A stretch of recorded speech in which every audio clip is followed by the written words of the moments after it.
नमस्कार दोस्तों। एक कलेक्टर साहिबा अपनी लाल बत्ती वाली गाड़ी में बैठकर एक 5 स्टार होटल पहुंच जाते हैं और वहां पहुंचने के बाद होटल के अंदर जितना भी स्टाफ बैठा था और जितने भी कस्टमर वहां पर खाना खा रहे थे वह सभी लोग कलेक्टर साहिबा की तरफ देखने लग जाते हैं। इतनी देर में ही कलेक्टर साहिबा होटल के अंदर पहुंच जाती हैं और अंदर पहुंच जाने के बाद वो सभी वेटर वहां पर खड़े हुए थे उनमें से एक वेटर के मैडम पैन छोड़ने लग जाती हैं। अब इस नज़ारे को देखने के बाद दोस्तों वहां जितने भी दर्शक लोग थे वह सभी हैरान हो जाते हैं और सोच में डूब जाते हैं कि यह इतनी बड़ी कलेक्टर साहिबा हैं और यह एक मामूली सी वेटर के पैर छूने पड़ रहे हैं। दोस्तों कौन थी वे और कलेक्टर साहिबा और क्या रिश्ता था उनका इस वेटर के साथ में, चलिए बात करते हैं। दोस्तों पूरी कहानी की सच्चाई इस वीडियो में बताई है, लेकिन वीडियो में आगे बढ़ने से पहले दोस्तों आप सभी से हाथ जोड़कर निवेदन है कि आप वीडियो को एक लाइक प्रदान अवश्य कीजिएगा और हमारे इस यूट्यूब चैनल को सब्सक्राइब कीजिएगा। दोस्तों उत्तर प्रदेश के जिले में एक परिवार रहा करता था जिस परिवार के अंदर पति पत्नी दो जोड़े रहा करते थे और एक उनकी बेटी थी और एक लड़का था। उस लड़के का नाम अनमोल था। अनमोल मेहनत मजदूरी करके पैसा कमाता था। इसी पैसे से अपने परिवार का पालन पोषण कर रहा था। इससे उनकी बच्ची जब 4 साल की हो जाती है तो अचानक से उसकी पत्नी किसी बीमारी के कारण उनकी मृत्यु हो जाती है और पत्नी की मृत्यु होने के बाद अब घर में 2 ही सदस्य रह गए थे दोस्तों, बाप और बेटी। तो जो अनमोल होता है उसकी फैमिली वाले उसे समझाते हुए कहते हैं दोस्तों कि कोई बात नहीं है बच्चा, तुम अब दूसरी शादी कर लो, अभी तो तुम जवान हो।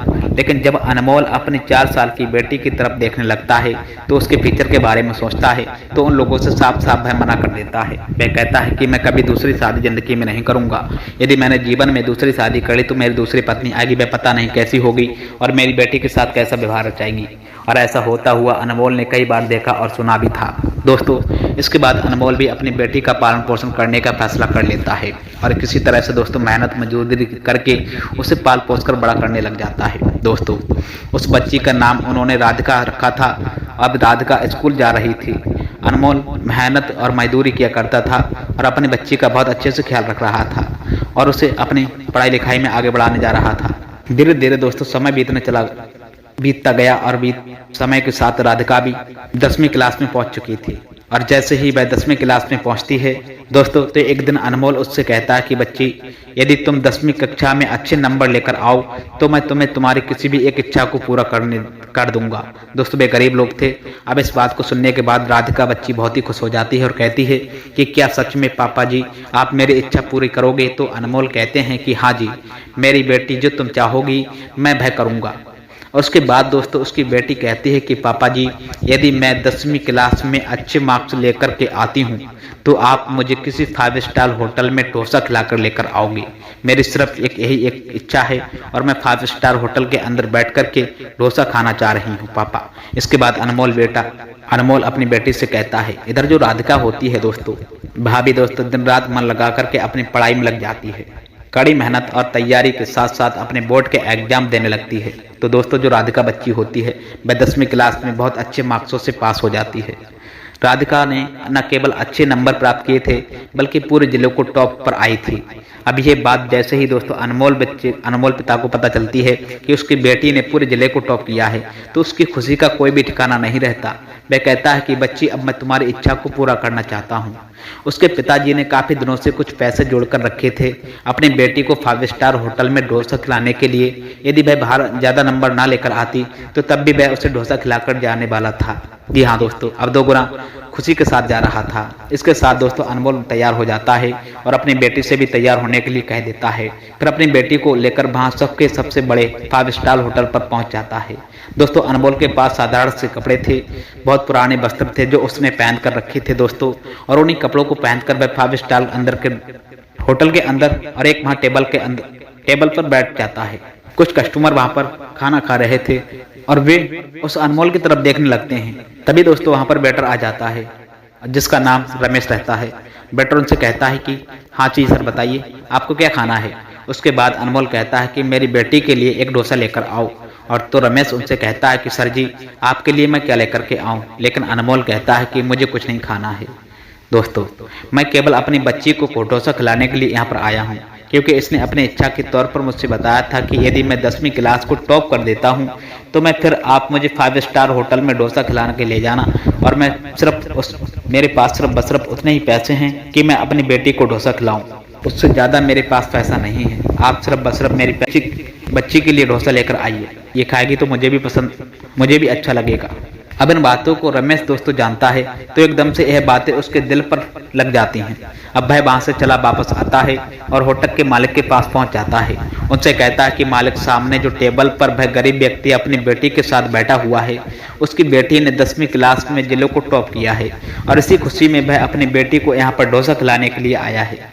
लेकिन मैं चाहता हूँ कि वह आदमी भी अपनी बेटी के साथ खाना खाए, तो मैं इनके लिए कुछ करना चाहता हूँ। उनको अपनी तरफ से मैं खाना खिलाना चाहता हूँ, लेकिन मेरे पास अभी तो पैसे नहीं हैं। लेकिन जो मेरी सैलरी मिलेगी, आप उसमें से इनके पैसों को काट लेना। अब इस बात को होटल का मालिक रमेश से कहने लग जाता है कि अरे साले भाई, आप ही लूटोगे, जरा हमें भी तो मौका देने दो। ये बात सुनकर जानकर रमेश थोड़ा आश्चर्य में हो जाता है, लेकिन मालिक साहब उससे कहने लगते हैं कि रमेश साहब, ऐसा नहीं है। यदि इस बच्चे ने जिलों को टॉप किया है तो यह हमारे लिए भी बड़े गौरव की बात है। यह हमारे जिले की, हमारे शहर की लड़की है, और तो हम लोग आज इस खुशी के मौके को अच्छे से सेलिब्रेट कर देंगे और यहाँ पर जितने भी लोग बैठे हुए हैं सभी को फ्री में खाना खिलाएंगे। दोस्तों, ऐसा कहकर मालिक एक टेबल को अच्छी तरह से साफ सफाई करवाते हैं और एक वेटर को केक लेने के लिए बाहर भेज देते हैं। दोस्तों, थोड़ी देर में केक वापस आता है और केक को उस टेबल पर रखकर अच्छे से डेकोरेट किया जाता है और जो होटल का मालिक होता है अनमोल और उसकी बेटी राधिका की बच्ची के पास पहुंच जाता है और उनको सम्मान के साथ उनको वहां से उठाकर उस टेबल पर ले आता है जहां पर केक रखा हुआ था। उसके बाद होटल में अनाउंस किया जाता है कि यह हमारे शहर की बच्ची है और इसने 10वीं क्लास में पूरे जिलों को टॉप किया है। दोस्तों, तो इसकी खुशी में आज यहाँ पर जितने भी लोग खाना खाने आ रहे हैं उन सब के लिए खाना बुक कर ले, मालिक की तरफ से फ्री है। ऐसा कहकर उस लड़की से केक कटवा दिया जाता है और उन्हें अच्छा खाना खिलवाया जाता है। दोस्तों, अब इन सभी चीजों को देखने के बाद अनमोल बच्चे हैरान हो जाता है और परेशान भी हो रहा था। वह सोच रहा था कि कहीं ऐसा तो नहीं होता कि होटल मालिक बाद में उससे पैसे वसूल करने लगे, क्योंकि उसके पास इतने ही पैसे थे क्योंकि वह अपनी बेटी को एक डोसा खिलवा सकी। तो भाई वेटर से कहने लगता है कि अरे भाई साहब, इतने पैसे मेरे पास नहीं हैं और देखो मैं कुछ भी नहीं खाऊंगा। लेकिन वेटर उन्हें कहता है कि जो होटल के मालिक हैं उन्हें मैंने इस बात के बारे में बताया था और उन्होंने ही ये सब कुछ अरेंजमेंट करवा दिया है और कहा है कि यदि हमारे शहर की बच्ची ने जिलों को टॉप किया था तो उनकी तरफ से भी ये पार्टी तो बनता है। दोस्तों, इसके बाद होटल मालिक भी वहां पर वापस आ जाते हैं और वह भी पूरी बात अनमोल को बता देते हैं। दोस्तों, इस बात को सुनने के बाद अनमोल की आंखों में आंसू आने लगते हैं और वह होटल मालिक के सामने हाथों को जोड़कर फूट कर रोने लग जाता है, जो कि साथियों अनमोल ने कभी भी ऐसा नहीं सोचा था कि उसकी बेटी के लिए इतना कुछ किया जाएगा। दोस्तों, वो भी एक 5 स्टार के होटल के मालिक के जरिए वह भी बहुत लोग गरीब थे, क्योंकि अक्सर सुना जाता है कि अमीर लोग जो होते हैं ना, उनके अंदर दया भावना बिल्कुल ही होती नहीं है। और यही बात अनमोल तब से सोचने जा रहा था, लेकिन आज उसकी ये भावना बिल्कुल गलत साबित बैठ गई थी। अब अनमोल अपनी बेटी के साथ में वहां पर खाना खाने लग जाता है और होटल मालिक अपनी तरफ से भी ढेर सारी मिठाइयां उन्हें दे देता है। दोस्तों, कहता है कि बिटिया ने टॉप किया है तो इन मिठाइयों को जाकर के अपने मोहल्ले में बांटना, ताकि सभी लोगों को मालूम पड़ सके कि उनके मोहल्ले की बच्ची में कितना बड़ा काम किया है। दोस्तों, अब इन सभी चीजों को देख करके राधिका बच्ची के ऊपर बहुत ही गहरा प्रभाव पड़ने लगता है। वह सोचती है कि मैंने थोड़ी बहुत मेहनत की और मेहनत करने के बाद जैसे ही मैंने जिलों को टॉप किया तो उसके बाद सभी लोग उसका मान सम्मान करने आ रहे हैं और उसकी तरफ सम्मान की दृष्टिकोण से देख रहे हैं। फिर वह होटल मालिक और होटल के वेटर की तरफ देखने लगती है और उन्हें देखकर उनकी आंखें भी छलकने लगती हैं। दोस्तों, लेकिन भाई राधिका जैसे तैसे करके साथियों अपने आप को संभालने लग जाती है और फिर अपने पापा के साथ में अपने घर वापस लौट आती है। साथियों, घर आने के बाद वह पूरे गांव मोहल्ले में उन मिठाइयों को बांटती है और सभी लोग राधिका को बड़ा मान सम्मान करते हैं, उसके पापा की भी वाह करते हैं। इसके बाद राधिका अपने मन ही मन सोच विचार करती है कि यह जो कुछ भी आज हमारे साथ में हो रहा है ये मेरी पढ़ाई की बदौलत हुआ है। दोस्तों, मैं और भी अच्छी तरह से पढ़ाई करूंगी और एक अच्छे से मुकाम को हासिल करूंगी। साथियों, मैं उसके दिमाग में अब होटल मालिक और उस वेटर की छवि भी घूम रही थी। जी हाँ दोस्तों, जिन्होंने आज उसके लिए इतना कुछ कर दिया था। धीरे धीरे करके समय कटता गया और समय के साथ साथ दोस्तों राधिका बच्ची अपनी पढ़ाई लिखाई को आगे बढ़ाती है। उसने और भी ज्यादा मन लगा करके अपनी पढ़ाई में जुट जाती है। राधिका बच्ची जो थी पढ़ाई लिखाई में काफी ज्यादा होशियार थी, तो इसी कारण से उसकी मेहनत भी दोस्तों रंग लेकर आती है और एक दिन वह जिला कलेक्टर भी बन जाती है। साथियों, अब जैसे ही वह कलेक्टर बन गई तो फिर अपने पापा के पास फोन करती है और उन्हें बताती है कि पापा जी, आपकी बेटी जिला कलेक्टर बन गई है। इस बात को सुनकर जानकर उसके पापा खुशी से झूमने लगते हैं। जिस तरह से दोस्तों जब वह खुश हुए थे जब उसने 10वीं क्लास को दोस्तों पूरे जिले में टॉप किया था। फिर अनमोल बच्चा कहता है कि बेटी, ये तो बहुत ही अच्छी बात है, अब तुम बता दो तुम्हें ब्याह क्या चाहिए। इस बात को सुनने के बाद दोस्तों राधिका बच्ची को पुरानी सब बातें वापस याद आने लगती हैं, जो बातें उसके साथ 10वीं क्लास पास करने के बाद हुई थी, जब उसको एक होटल में पहुंचाया गया था और वहां के मालिक और वेटर ने उनका बड़े ही अच्छे से स्वागत किया था। और दोस्तों अब ये बात उसके दिमाग में फंस गई तो फिर वह सोचने लगती है कि चलो ठीक है, मैं जिला कलेक्टर तो बन ही गई हूँ, लेकिन एक बात, मुझे उस होटल के मालिक और वेटर से अवश्य मिलना है दोस्तों, क्योंकि आज जो कुछ भी राधिका बनी थी वह उन्हीं की बदौलत थी। जी हाँ दोस्तों, यदि वो लोग उसका हौसला ना बढ़ाते तो शायद राधिका अपनी पढ़ाई में इतनी मेहनत नहीं कर पाती और इस मुकाम को भी हासिल ना कर पाती। साथियों, धीरे धीरे समय कटता गया और उसकी ट्रेनिंग भी दोस्तों कंप्लीट बन जाती है और उसकी पोस्टिंग एक शहर जिले में हो जाती है। पोस्टिंग होने के बाद दोस्तों राधिका अपनी सरकारी गाड़ी को ले लेती है और सीधा उसी 5 स्टार होटल पर पहुंचने लगती है। और इसके बाद राधिका जैसे ही अपने सरकारी गाड़ी से अपने गार्ड के साथ में वहां पर पहुंच जाती है तो वहां जाने के बाद दोस्तों जो होटल के अंदर लोग खाना खाने जा रहे थे और वहां पर जितना भी स्टाफ बैठा हुआ था उन सभी लोग आश्चर्य भरी निगाहों से उसकी तरफ देख रहे थे। तभी राधिका होटल के अंदर पहुंचती है और वहां के वेटर को देखने लगती है। दोस्तों देखते ही देखते रमेश नाम का वह वेटर दिखाई दे जाता है। फिर राधिका बच्ची उनके पैर छूने लगती है। अब इस नज़ारे को दोस्तों देखकर रमेश भी शौक हो जाता है। वह उसे ऊपर उठाता है और कहने लगता है कि मैडम जी, आप इस तरह से मेरे पैर छू क्यों रही हो। इसके बाद राधिका हंसने लगती है। यह देखकर सभी लोग हैरान होने लगते हैं कि इतनी बड़ी अधिकारी और एक वेटर के पैर क्यों छूने आ रही है। दोस्तों अब राधिका रमेश से कहने लगती है कि शायद आप मुझे भूल चुके हो, लेकिन मैं आपको चाहकर भी नहीं भूल पाई हूँ।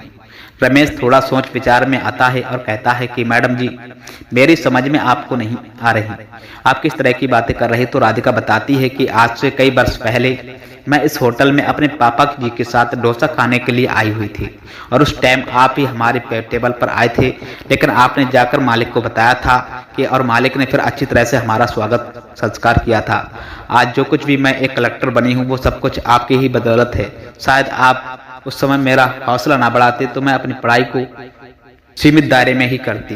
इस बात को सुनने के बाद रमेश को सारी बातें भी वापस याद आ जाती हैं और वह भी राधिका को पहचानने लग जाता है। कहता है दोस्तों कि अच्छा हुआ बच्ची जो तुम कलेक्टर साहिबा बन गई हो। हमने कभी सोचा नहीं था कि तुम कलेक्टर बनने के बाद भी जहां पर हमारे पास इस तरह से वापस आओगी। और इस पूरी बात को दोस्तों सुनने के बाद वहां पर जितने भी लोग थे वे सभी हैरान हो जाते हैं कि एक लड़की कलेक्टर बनने के बाद भी यहाँ पर वापस आई है और उस व्यक्ति के पैर छुए जिसने कभी 10वीं क्लास में उसका इस तरह से स्वागत करके बधाई दिलवाई थी। दोस्तों अब राधिका रमेश जी से होटल के मालिक को बुलाने के लिए कहती है तो रमेश एकदम से मायूस हो जाते हैं और कहता है कि बच्ची, जो इस होटल के मालिक थे उन्होंने होटल बेच दिया है। तो राधिका उनसे पूछती है कि ऐसा क्या हो गया था जो उन्होंने यह होटल बेचना पड़ गया था। तो रमेश उस होटल मालिक की पूरी कहानी उसे बताने लगती हैं। वह बताता है कि उनकी पत्नी को कोई बीमारी हो गई थी और बीमारी के चलते उन्होंने पहले तो अपने घर को बेचा था और घर के बाद जितनी भी उनकी जमीन जायदाद थी, संपत्ति थी, सारी संपत्ति जायदाद अपनी पत्नी के इलाज में बेच कर लगा दी थी। लेकिन इसके बावजूद भी उनकी पत्नी की तबीयत बिल्कुल ठीक ना हो पाई और उनकी मृत्यु हो जाती है। पत्नी की मृत्यु का सदमा उन्हें बहुत गहरा पड़ता है और इसी कारण से वो शराब में लग जाते हैं और शराब पीकर वो इधर उधर घूमा करते हैं। उनके परिवार में अब कोई तो था नहीं, उनकी कोई संतान भी नहीं रह गई थी और ऐसे ही वह इधर उधर घूमा करते थे।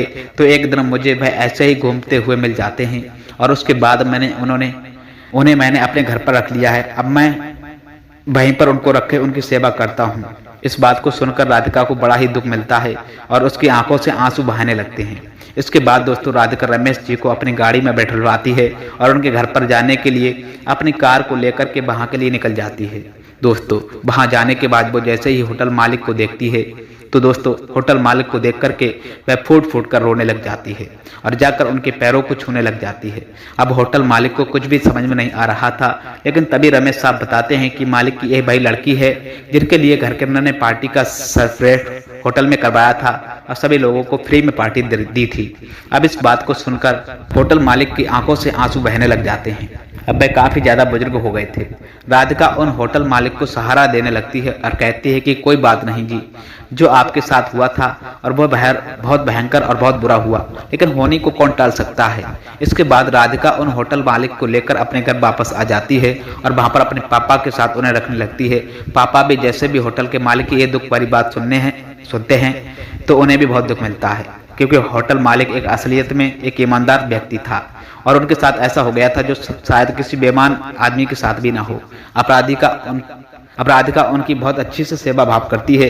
होटल का जो वेटर था दोस्तों, उनसे भी उनने कह दिया था कि आपको कभी भी जीवन में कभी भी किसी भी चीज की कोई जरूरत हो, आप बेझिझक मुझसे मांग सकते हो। इसके बाद राधिका अपना कारोबार संभालने लग जाती है और धीरे धीरे करके राधिका की उम्र भी अब शादी की बन जाती है।